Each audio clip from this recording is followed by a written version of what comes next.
backdrop, continuing his liberal reform agenda that has been fraughted by social upheavals, but also by the COVID-19 pandemic, will become tougher. Another major claim of a considerable part of the French population is changing the democratic and political system in France by, for example, introducing the proportional representation, or also by using more citizens' initiative referenda.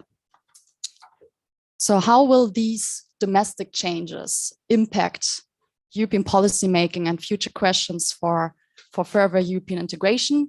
And how will this impact the relationships with France to its European partners? Well, we will hopefully find some answers today with our distinguished guests that I have the honor to present to you today, one being in Brussels and one from Paris.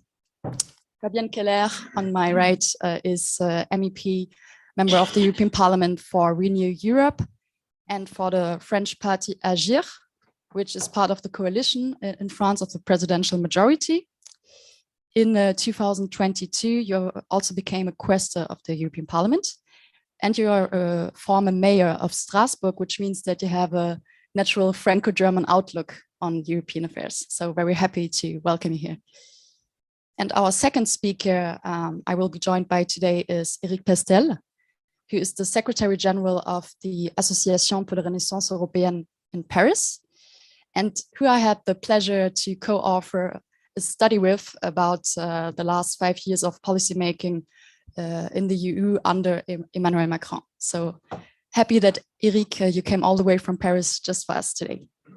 And this is actually just the starting point of our discussion today, as we will kick off with a short presentation of the main findings of our study on European policymaking under Emmanuel Macron by Éric, which will then be followed by a statement of Fabienne Keller and a discussion. And of course, also to our spectators online, there is of course the possibility to ask questions. So for those who join us online, you can do that in the F&A section, but we will also try to take some questions here in the audience. So thank you very much. And Éric, up to you for the presentation. Thank you very much, Jeanette. Good morning, all of you. And I would say first that he's re-elected and Emmanuel Macron is re-elected. And of course, when we have written this study about his European policy making during the last 5 years, it was still a question mark.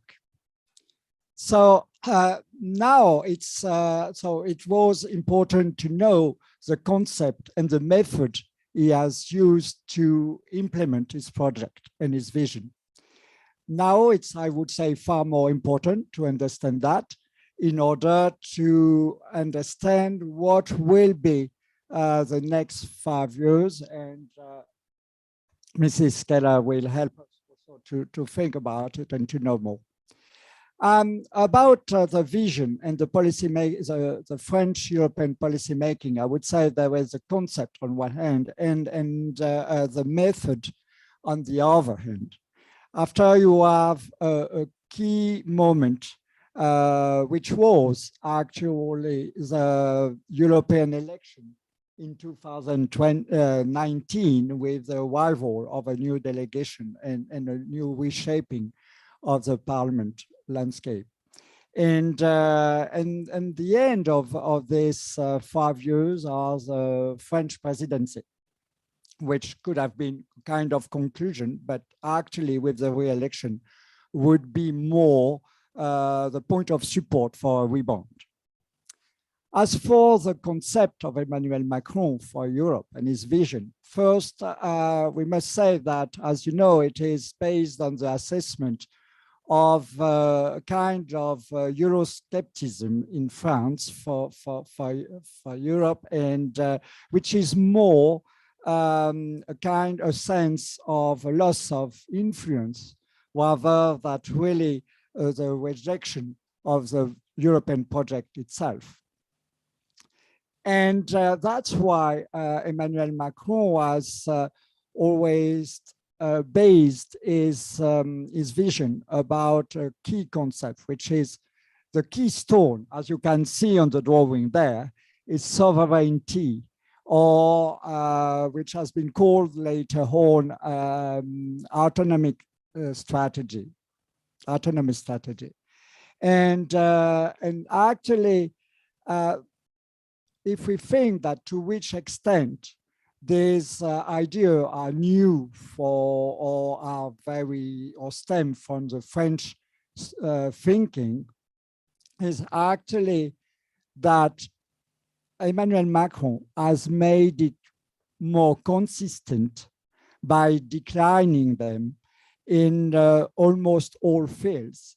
In his speech, an initiative for Europe, also called the Sorbonne speech, in September 2017, actually he quoted defense and security, migration and border protection, digital and environmental transformation, reindustrialization, the Eurozone reinforcement, and actually that's made it different from the previous proposal for France about the European vision. About also Europe, French vision of Europe, there is also two words, as you know, that are avoided in France. The first one is federalism, and the second is liberalism. And because there was some problematic connotation in France, Emmanuel Macron has always tried to avoid to use them. Liberalism, so can we think that his project is federalist? Is he a liberal? The fact is, as I said, he hasn't really, he avoids to say, frankly, his position about it. The point is, and here it's important to say that actually, as you know, the new group in the European Parliament has been renewed, Renew Europe, because it was difficult for French delegation to be in a group called Alliance of Liberalism and Democrats. And about federalism, when he has been asked in press conferences December about the position of the new German coalition, he denied that it would be one of its goals. About the method and styles, as you know, he tried to impose his own style by being, I would say, let's say, disruptive or more outgoing, more frankly, explaining what are his positions, and sometimes a little bit different way from the traditional or usual habits of the diplomatic way.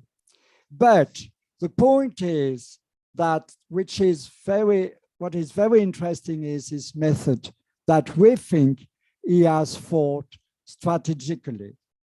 The point is actually that he came to politics from scratch. So he has to build everything new. And actually, one of the key points of what he has built is that everyone who has gathered around him was linked by a strong belief in Europe.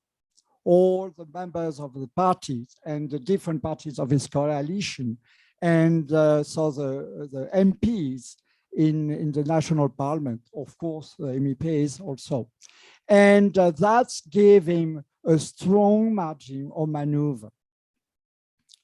And the point also is how he worked with the other member states. It's actually that he has visited all of them, and he tried to make some coalition on each issues, and not only focusing on the axis between France and Germany. I would say also that one of the key strategic moment and a pivotal moment for these last 5 years was actually the European election. As you know, Emmanuel Macron and his team has been thinking and a little bit hesitating about the right strategy to find their place in the European political landscape.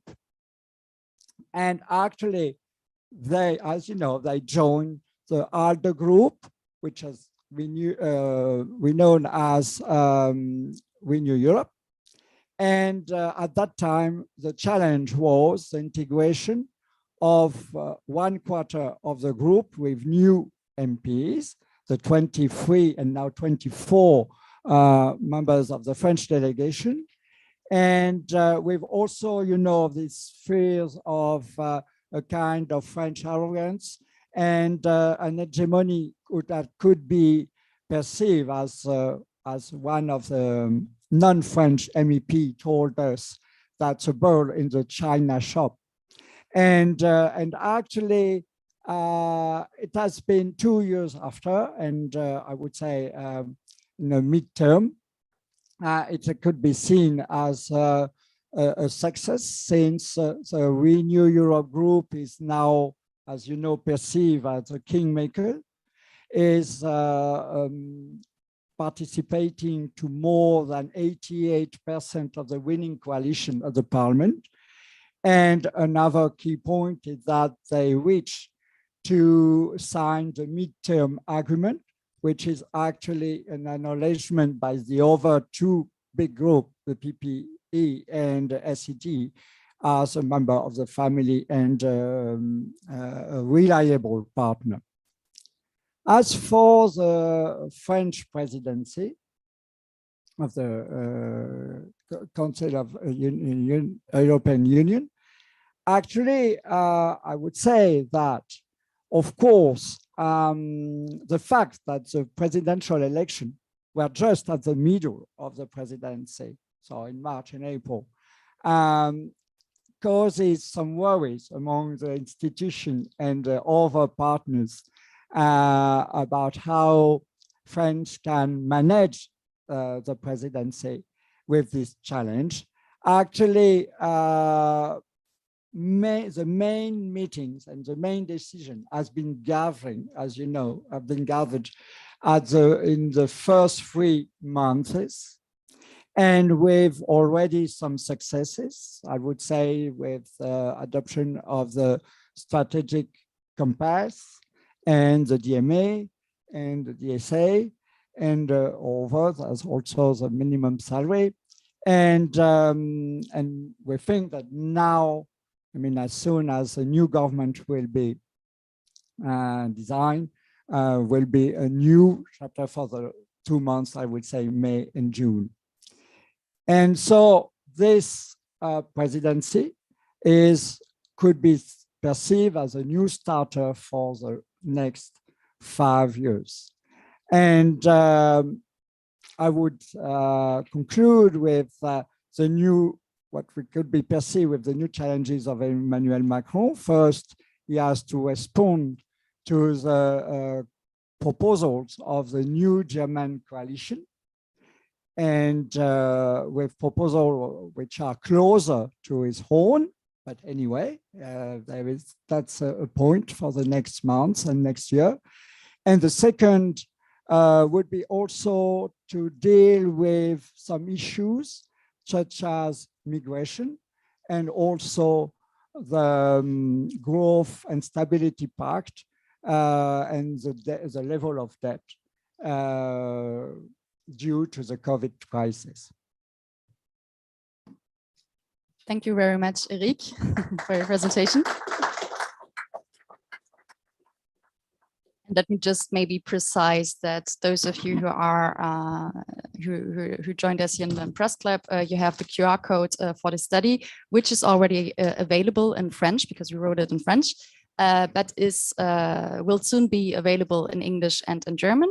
Those of you who are here in the press club, we also put some copies of our other study on French centrism. And for those who are joining us online, maybe the colleagues could post the link in the chat. So with no further ado, as this is a short and quick format, Fabienne, Keller, we're very happy to hear you. Your take on the study, but also you could maybe tie that to what's your general first take on the French presidential election results, of course. Great, thank you so much, Jeanette, for this presentation. Thank you to invite me to discuss about this great Sunday. Wow. After a very nice campaign, I was very happy to take part of it, and Europe was very central, so that was just a very good moment. So congratulations to you to write in French, and a very good study on how it works for this central group to take its place in the European Parliament, in the European politics, based on many interviews of practitioners. So thank you for the great work you do. Thank you for the big design you already did of the situation in the Parliament. So I will, and in Europe for Emmanuel Macron. So maybe I will do some additional remarks, but I really share all that you presented. May I say that 58% is 18 million of French people. Yeah, no, I wanted to say 5 million more votes. More voters, right, than Marine Le Pen. Okay, yeah. Of course. Thanks for I'm sorry, it's just because at the beginning, you know, you're too excited and you get it wrong. Yeah, it's exactly 5 million higher than Mrs. Le Pen, which is quite a great gap. And that's very interesting because a lot of people said a priori, oh, this election will not be a real one because it will be so narrow difference, etc. No, the difference is clear, 5 million people. That's Denmark.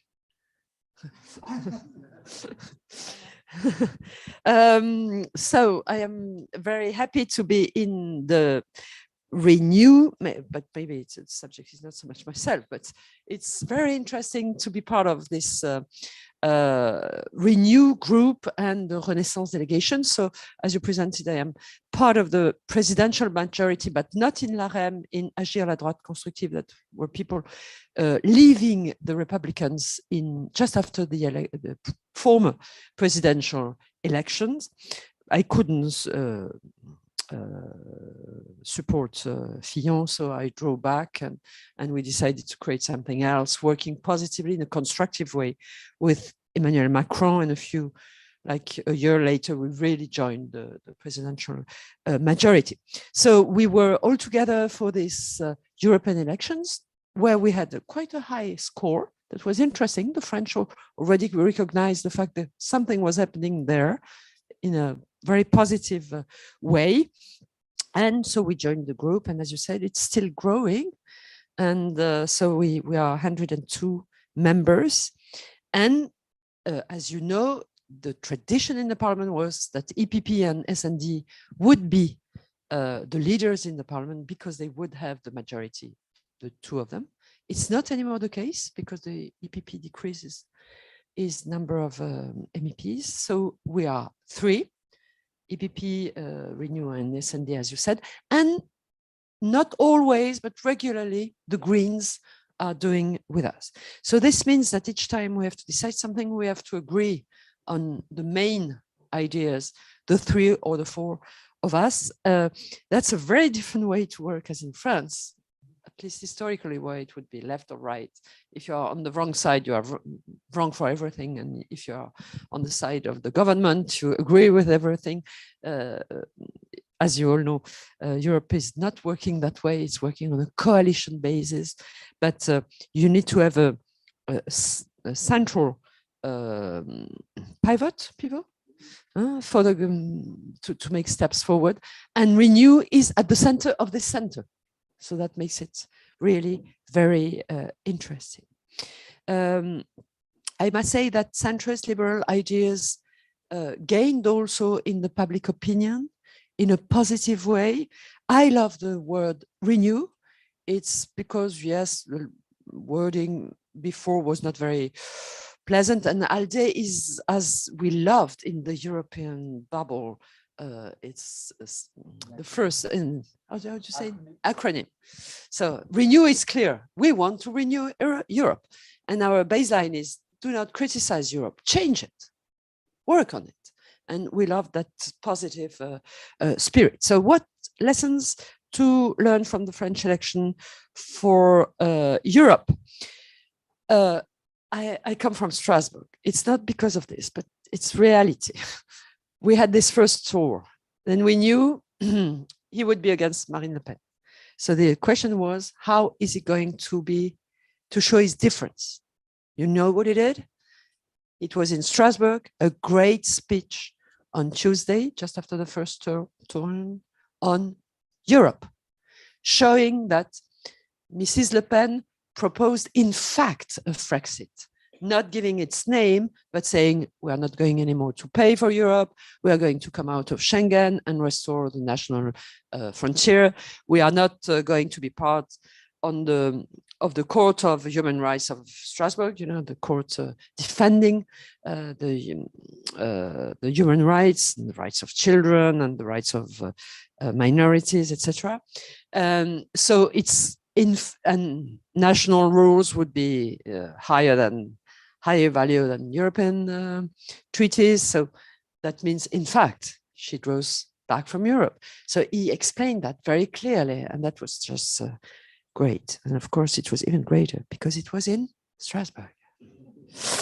I must say that it was a very positive and constructive way to say, you know, I propose you a future in a strong Europe, whether Mrs. Le Pen proposes more to go back on, based on fears of the strangers, fears of everybody, more something centered on France and a view of the more egoist, the more selfish we are, the more self-centered we are, the stronger. Which is really the spirit, the essence of the difference. So you know his program. Actually, he's a visionary. I saw that in the campaign in 1917. He repeated it in the speech of La Sorbonne, as you said. We are working on the French presidency since we are elected. Because you know Europe, you're probably working in different institutions or partners.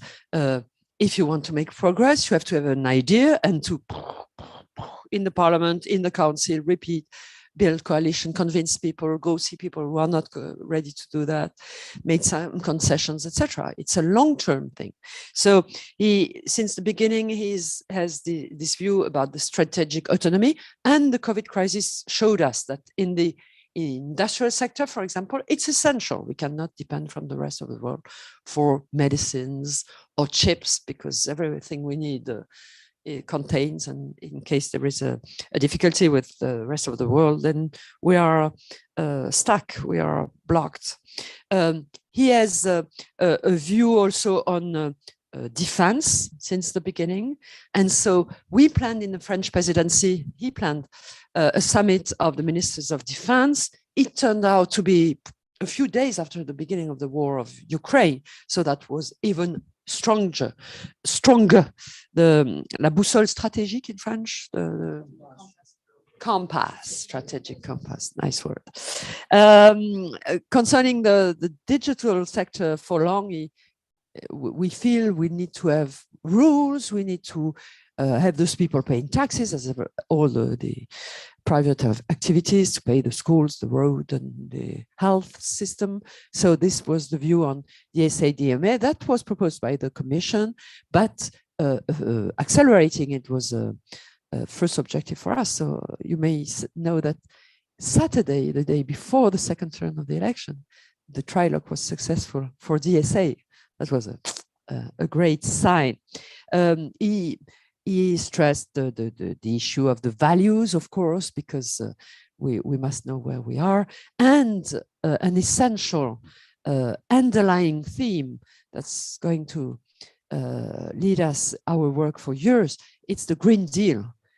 Modify the industry, the agriculture, the transport systems, and all the European subsidies, taking into account the fact that we want to get to neutrality, a very difficult objective to get to, in 2050. So that those are the issues of the French presidency. I am myself working on the migration issue. I must say that I was very impressed by the fact that when he presented the goals of the French presidency, he first started by Schengen must be more politically managed, and that was very courageous and corresponds to the need of security of all the Europeans. So a strong presidency, I describe only a few themes. So what do we expect? We had a very intense first half because all the administration thought, you know, it's essential to do it before the French election. So we are going to have an even greater second part because he's re-elected, he's strong. Now we can tackle also issues that can be a little problematic in a situation where we have a campaign where it can be, you know, turned in against you. So let them rest, let the people of French representation and all the workers rest a few days, but then have a look at a very dynamic second part. You know, it's expected. Europe is waiting for that. It was very impressive for me to, when we came back Monday, 3 days ago, to see all my colleagues being so happy for the re-election of the French president. I must say emotional also, because they were fearing, you know, in case of Le Pen, wow, with Orban and the Polish prime minister. And what was also emotional is all the hope in the second part of the French presidency, maybe working with the Czech and the Swedish to, you know, give a good push. Now he is again fully supported by the French people in his European view to continue lead Europe as he does so well with his young and experienced energy. Thank you. Thank you, Fabienne, for your first intake. Thanks to share your views also from a parliamentary side. And I think we can all agree that, yeah, indeed, Emmanuel Macron really presented quite a bold, but especially encompassing vision for further European integration. However, I would like to follow up on this with Éric. There's also some challenges ahead because, I mean, there has been the strong voice for the far left and the far right. What we examined also in the study is the lack of trust also between the French population and its elites when it comes to Europe also. So as we know, Europe, although Fabienne, Keller, you just mentioned that there was this famous speech in Strasbourg, Europe didn't really play that much of a role during the presidential election campaign for quite a long time first. Of course, it was outshadowed also by the Ukraine war. There were other things maybe on their agenda. But what's your perception as you have been as you're living in France with regard to the Euroscepticism and the lack of trust? Did Macron manage to convince the French population of his project, and also for the program and for the suggestions? We didn't really hear that much for the second term in terms of European program. Will there be like a Sorbonne speech 2.0, or what are you expecting? First, it's true that I would say that for the first round, the European issues haven't been very the key issues, because actually at that time, no other candidates have really challenged on Europe. And you know, they were more on the cost of living, on the power, or the purchasing power, and also the way of Emmanuel Macron was governing France. and it wasn't a challenge. And actually, things have changed after the first round, because first, the challenger was Marine Le Pen, and that by reading better her program, we realized that actually, as Mrs. Keller said, that she didn't dare really to say that she wanted a Brexit, but everything was actually in order to prepare a Brexit. And, you know, and Emmanuel Macron was reactive enough, as usual, to really see that that was a point. And as he did in 2017, Europe should be a key point for the second round. And actually, so first, 2 days after the first round, he made this speech in Strasbourg, which is, of course, very symbolic about Europe. But he even said that the election would be a referendum for or against Europe. So Europe came, I would say, in the process of the election after the first round. And the point is also that it was difficult for Emmanuel Macron to really propose new ideas or new challenges in his program. First, because, I mean, a lot of has been said in Sorbonne speech, and the institution Europe are still working, and the French government are still working on this project ideas, even if a lot of has been done, there's a lot of to do. So it's more or less I won't say that will be a Sorbonne speech 2.0, but to go on this. But the second thing is, I think it was also difficult to propose new idea during the French presidency, because if you are proposing things to French people, that means that you should have talked with the other member state before. So especially during this period. So it would have been awkward to propose new idea for Europe in this period. So I think that's also one of the reasons. Okay, but I mean, let's see, because I think there will be a speech on the Conference on Future of Europe on the 9th of May, what he will bring up there for some pointers. You just said he couldn't really suggest that much because he would have had to agree on that in advance with his European partners. So that's, I think, a very important point, the way he talks to his European partners. So I'm referring here rather to the style, his way of governing.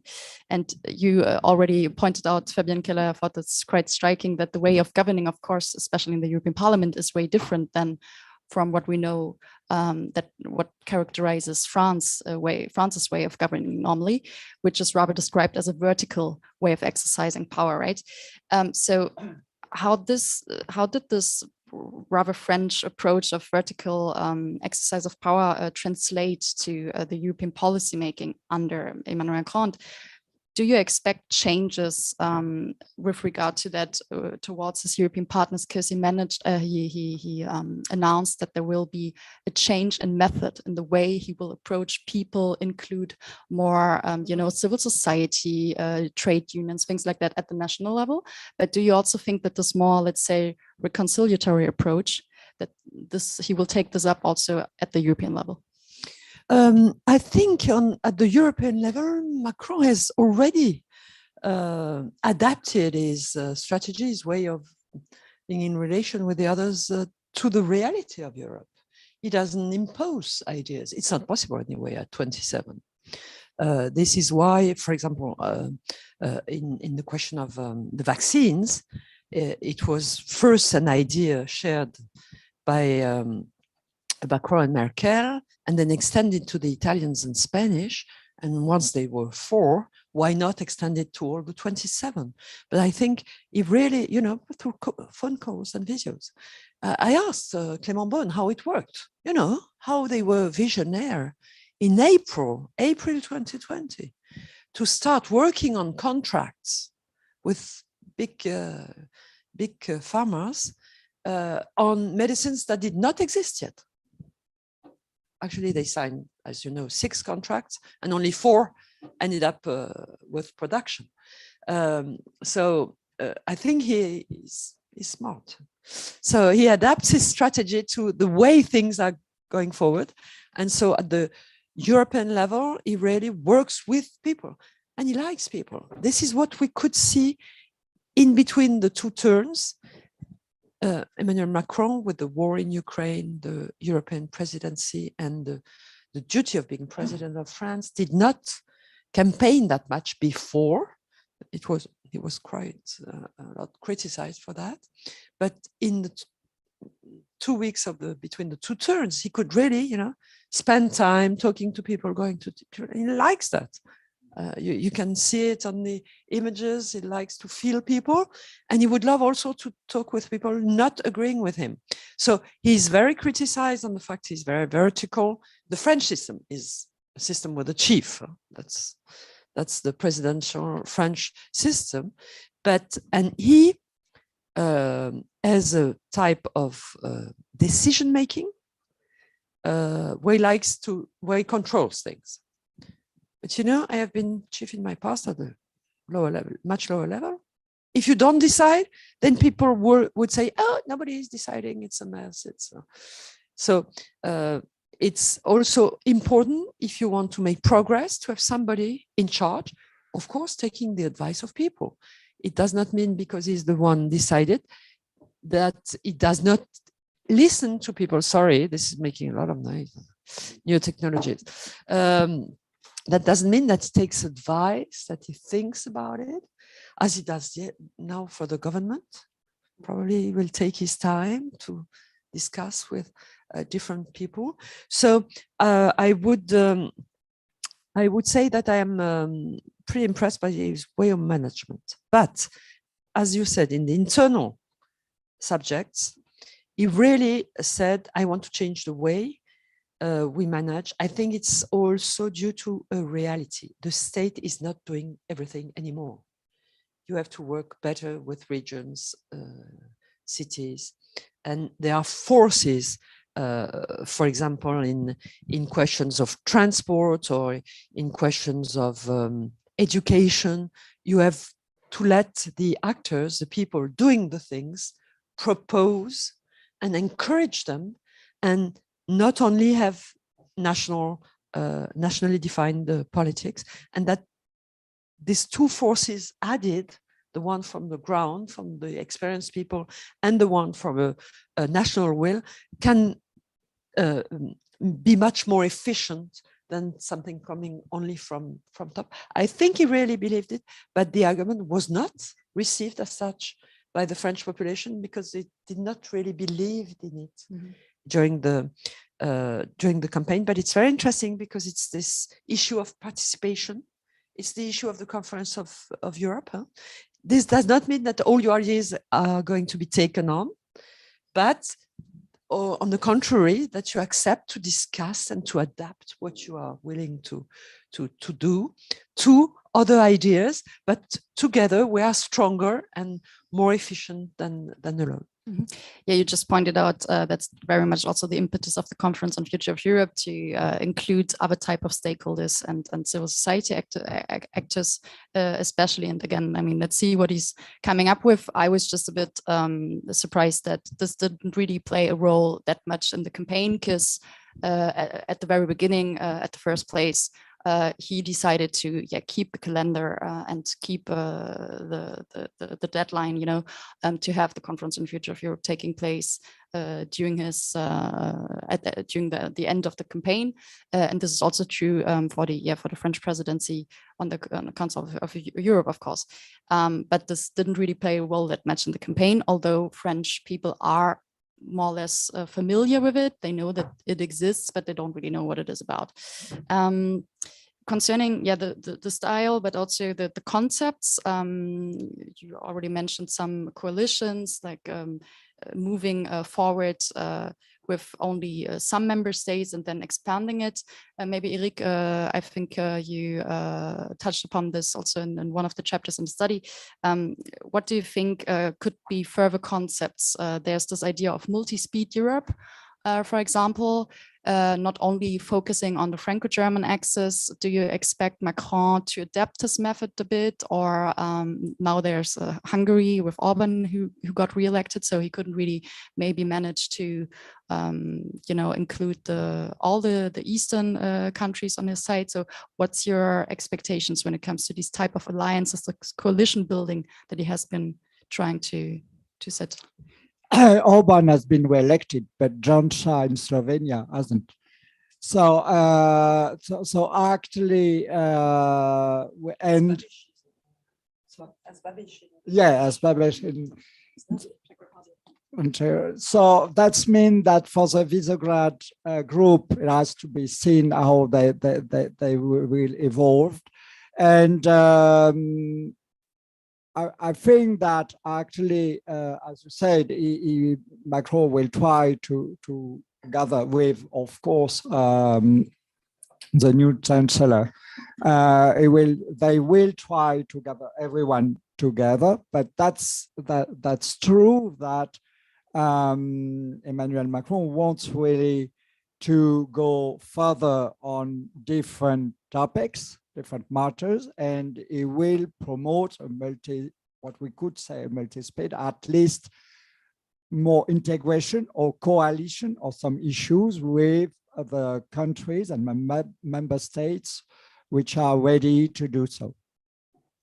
And that brings me to the idea of the coalition of the willing, and that brings me automatically to the field of migration, actually, because what we have seen so far is that these big momentum of 2011 with the Pact for Migration and Asylum, well, it didn't really work out so far. So the idea to seal a deal and that is very encompassing and includes so many aspects didn't really work out. Now under the French Council presidency, the opposite was done. So they tried to unpack the deal and point out only some of the issues. What do you think could be a way forward here? But the council wanted to take pieces, but the parliament up to now refuses that and says you have to solve everything, otherwise, because all the files are linked. So what we are trying to propose with Cédric, my assistant being here, it's a roadmap. And actually the council is working also on the roadmap, but internally in the parliament, we are working on the roadmap that would make it possible to finalize the global pact by the end of our term. That's summer 24, but take it by piece because it's very difficult to work on 7 files at the same time. It's a very difficult subject. I must say I discover since I am a member of parliament, where you have this strong Schengen policy, very strong European policy, freedom of movement. You enter one in Greece, you can move all around Europe. But the rest, all the rest is managed by national structures, ministers of interior, with pretty low European culture, not very used to work with neighbors, except in regions like mine. So at the beginning, I wouldn't understand, because we have this wonderful Center for Police and Borders Cooperation, and with the judges also, so they work very nicely together. So migration is more, oh, you keep your guys. No, I don't want them to enter, or you should have taken them. So it's a long way, but it's so important to make progress. So I think this will be a theme where we will try to progress in the second part of the French presidency. Of course, it was very difficult in the first part, except on a very political or very technical level, because it's such a burning subject in the presidential election, because this was the favorite subject of Mr. Zemmour, even more than Mrs. Le Pen. How is this possible? It is possible. So now it's possible to tackle it. As For the defense, we made already good steps because of Ukraine war, as already said, but we must make now more operational progress. That's common programs for arms, common financing of some infrastructures. For the first part, the industrial tradition is ready to be on a national basis. Not at all, never, very few projects on a European basis. So that's it could be a huge progress for this second part. And the last subject, you all read about it in the last days, is energy. An incredibly weak European policy sector. So we realize it, everybody knows it. Now it's a policy subject for everyone. It's not anymore a specialized people subject. So we see it's strategic to make progress on that, to better understand how we could be more resilient in case we have a problem of furniture, of energy. And of course, no source is easy. The Germans are talking with Qatari. Well, everybody is complicated in the energy sector. And this gives a new push for energy saving, because the less we consume, the less we are dependent. So thanks for pointing out the other elements, definitely, of the concept of strategic autonomy. Éric also referred to at the very beginning. The underlying question with regard to migration was also just, do we have to, go forward by all means with the 27 member states, or can we do that with a coalition of the willing? Rather, I think that's really an unresolved question. Coming back to the strategic autonomy and the question of French influence, Macron has been seen as the new leader, well, the old and the new leader of Europe, especially with the end of the era of Angela Merkel. Angela Merkel's reign. Now there's a new German government in place. It's still kind of trying to find its place. Scholz is also challenged by his own parties and the coalition parties. What do you think, Éric? Did Europe become more French, or did it also become more protectionist? Because within our interviews, we also saw some critiques of observers, especially from other member states, saying, well, of course, it's nice that he's coming up with this very bold agenda, but on the other hand, with regard to the term of strategic autonomy, we can also see that as a rather protectionist endeavor here.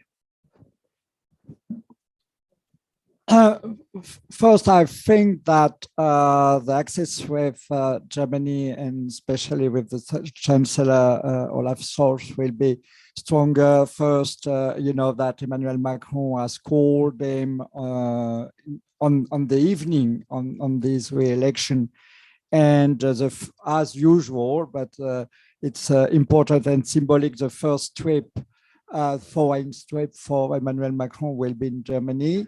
I don't know if it is already set, but anyway, it will be this week or next week. And I think that now, as I said before, that now that the coalition has a clear proposal for Europe, that Macron has made his own in Sorbonne speech, they can work on it. And of course, they will have all the other members.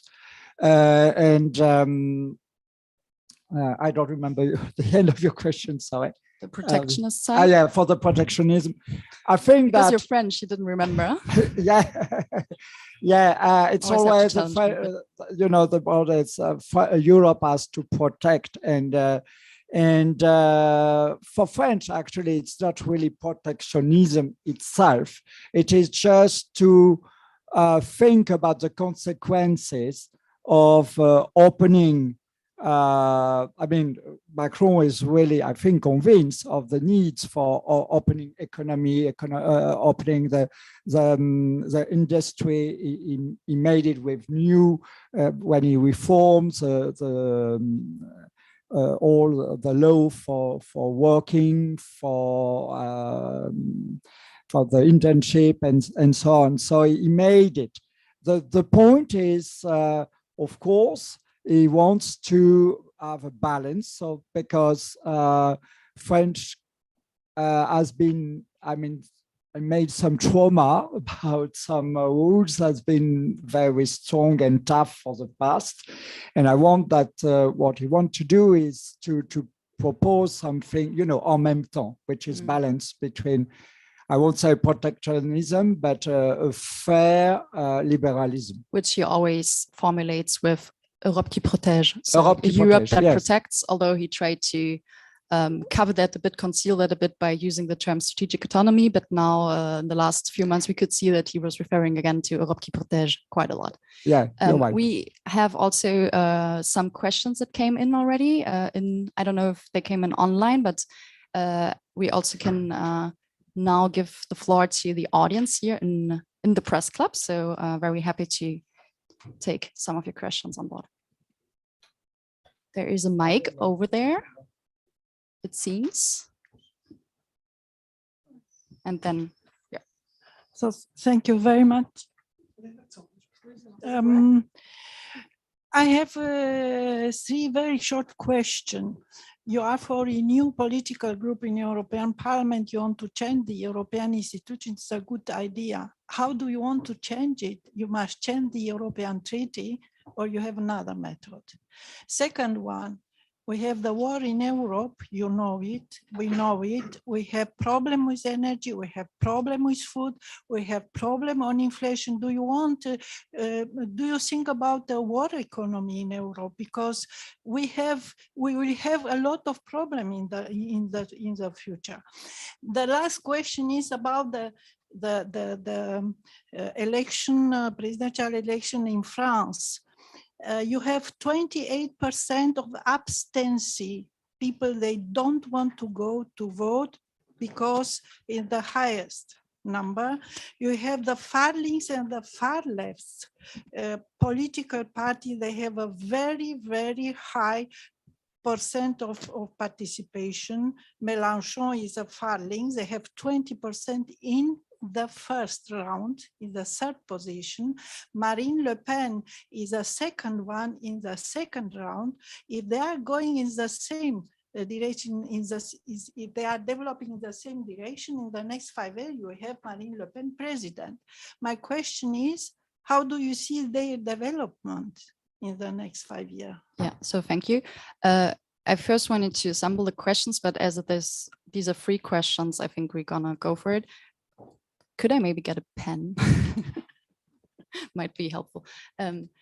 So the first one was on the democratic reforms, the second one on the war, and the third one on presidential elections and the far right. So the appeasement of the population, if you like. I think this goes to how to change Europe by working.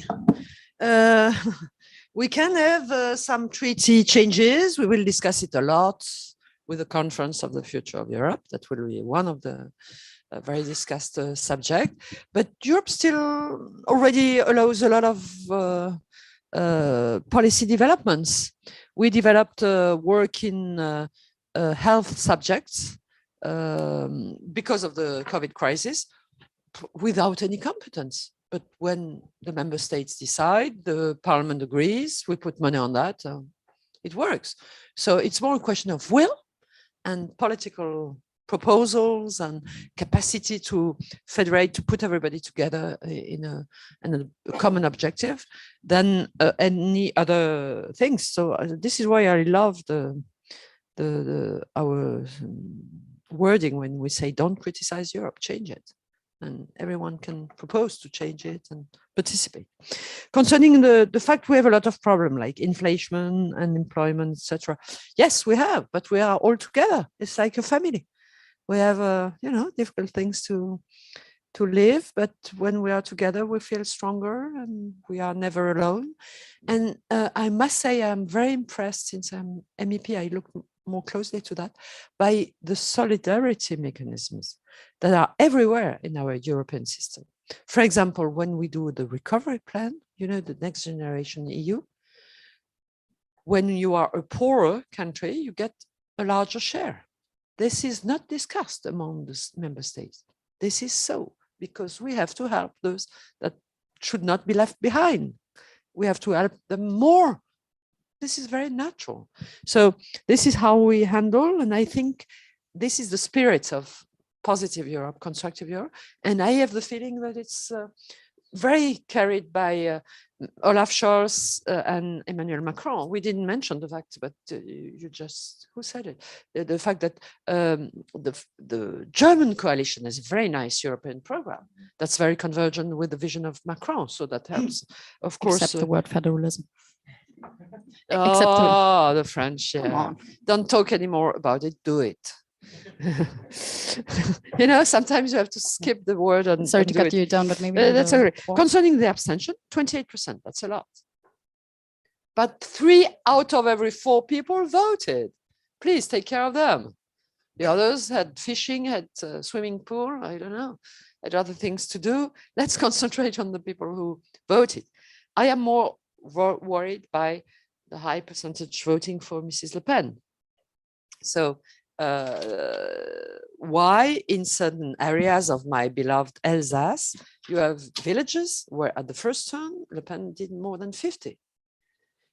You will never have an agreement between Mélenchon and Le Pen. That's impossible for historical reasons, for political reasons. They will not join in a common program and coalition project. But what happens with the 13 million people who voted for Mrs. Le Pen, and in some areas, rural areas, desperate areas? No, not in Alsace. They have nice houses, jobs, health coverage, everything. No migrants, and they vote Le Pen. Maybe the fear, but it's a question for us, and how can we get to discuss to the people? Because it's a lot of people, but it's growing every election. So that's the worry. So how can we reintroduce exchanges between people of different ideas, having different ideas, so that we can thanks. Really have a discussion. I think you touched upon a lot of the aspects, not all of them, but I would like to also give the opportunity to ask further questions. There's one from him first. Over there. Kurt Geisert, I'm one of the guides in the House of European History. One of the great Europeans in the government is Bruno Le Maire, Minister of Economics and Finance. Is he on the list for the next government?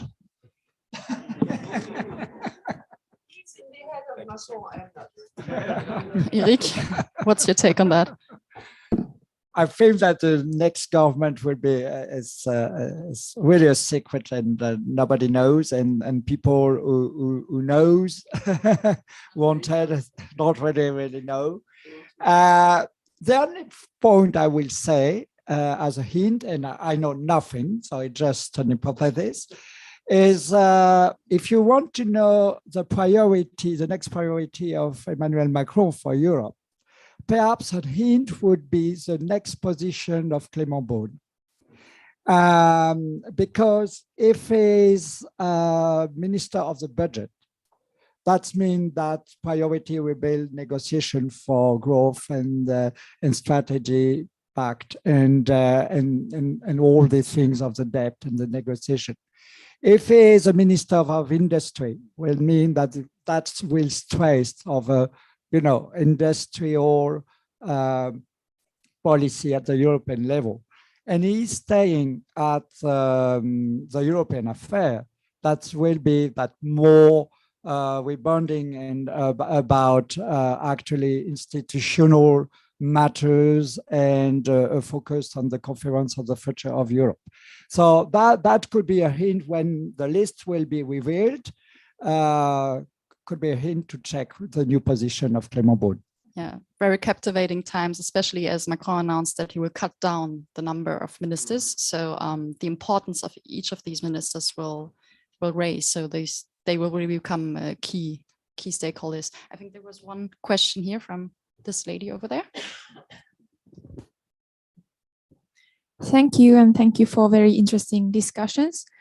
I wanted to ask you about generally about the things that happen in these elections. Like there has been discussions about this kind of phenomenon about tripolarization, that in France, the far left, the far right, and then the new center-right movement is gaining all the votes, and all the traditional parties are disappearing.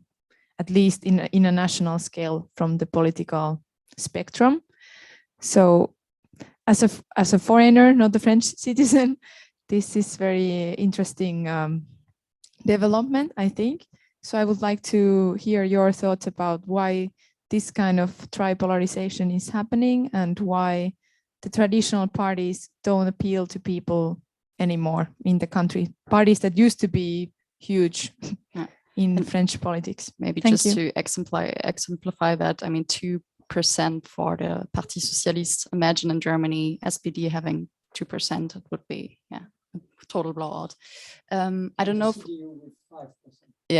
I don't know if we want to assemble. Do you have further questions or in the chat as well? Because I mean, we started a bit later, but yes, we'll take an online question. And then we have one over there. From Mark Hubman. He asks, is there a risk of further alienating already Eurosceptic member states, such as Hungary and Poland, due to Emmanuel Macron's ideas about European financing? Okay, very interesting, but very different one. If with, for example, Hungary, but also other member states that are rather Eurosceptic, now that Macron got re-elected, is there a risk to alienate these countries even further, you know, to create even more distance with his very pro-European approach? So how can he reconcile the two camps? I think I already asked that to Éric again, but I would also like to hear your point of view on that. And maybe for Éric, the polarization question then between far right and far left. How do you situate like the political system, and what's the reasons for this? For the And then I have a last question. Okay.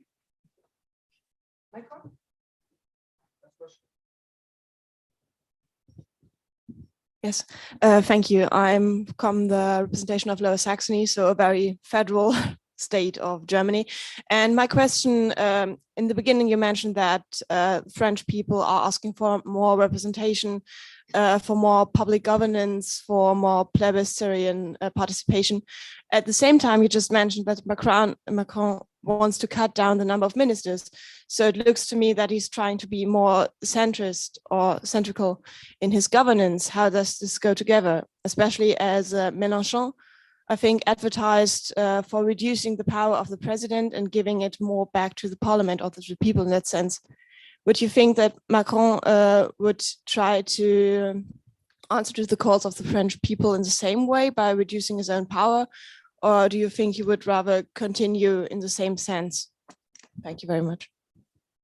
Interesting, but just, I mean, from Franco-German perspective, we do have way less ministers than in France. So there's really a lot of ministers that France has in terms of numbers. Maybe we could tie this question with the first one on the polarization of the political landscape and the vertical way of power. Okay, concerning the numbers of ministers, I don't know if I am allowed to say that, but last time he said also that he would have a low number, which was the case just after the presidential election, but then he nominated more Secretary of State because a lot of stakeholders are asking to meet ministers, and that's, France is big, and you have to have, you have few ministers, but you have people who are in this, in Germany, who have, same time, for example, India, Beauftragte, so it's people in charge of specific issues. Issues in like Cédric O, for example, we have like an equivalent. So you have another facial organization, but still more 40 or 50 people that have a political weight. So I really believe, as I said before, he wishes to develop another method of working on different subjects, because it was the lessons of the COVID crisis, where the mayors were so important, and also the regions, to mobilize the energy of people to respond to the situation. So I think he really believes this energy must be mobilized in order to solve, like the ecology issue cannot be solved without including totally the local authorities. Concerning the fact that Socialist Party and the Republicans disappeared. Yes, it's strange. One of the explanations would be that a lot of socialists and Greens, for example, in the first turn, decided to vote for the one on the left side who seemed to be able maybe to stay to the second turn. The so-called vote utile, the strategic vote. Exactly, that was Mélenchon. The Republicans, I am not surprised. Because I left, because I think they have lost their boussole. No, they have lost their, they don't know anyway where they stay. This is why they are in two parts. One part is ready to work with Mrs. Le Pen and Zemmour, and the other part is a traditional right party. So I am not surprised that the level of the drop is impressive. Probably because we were with Macron. A lot of people of center-right were with Macron, and people like Raffarin and Edouard Philippe were with him. Mm-hmm. They are former Republicans. So this might be an explanation, but it's still a question to be worked on to understand what's going on in the French politics. I feel, Éric, you want to add something on that? I think that actually the point is, as I say, in 2017, Emmanuel Macron has gathered all the people who were more involved and committed for Europe. And you must say that LR, so the Conservative Party, and the Parti Socialiste has actually a separation in both parties about Europe. You have pro-Europe and I would say less or against Europe people in both of them. And actually, when Macron has been elected, he has gathered all the pro-Europe together. But that means that is this majority, actually, you have not one party, you have LaREM, but you have other parties, it's a coalition with different sensitivity, more, I would say, on the right, such as Agir and the new party of Edouard Philippe, Horizon. You have Territoire de Progrès, which is on the left with Social Democrats. You have the Modem, which is François Bayrou, which is very centrist party from the beginning. And you have also an ecologic party with Barbara Pompili, the present Minister for Environmental and Ecology, which is En Commun, Ensemble. Together. And actually, I think that in the next mandate, all these parties will actually more discuss together and recreate a democratic dialogue. Because actually, for the time being, it's really pro-European against the far right and far left. But I think that democratic dialogue will increase and will be developing inside the majority. And in order for finding out actually the next generation after Emmanuel Macron. Thank you very much, Éric. I'm afraid I think our time is over. And as you said, Fabienne Keller, it's all about working on things and you have to go back to work. So thank you so much for your time. Thanks for the audience, for your questions, and also for our spectators online. Great talk.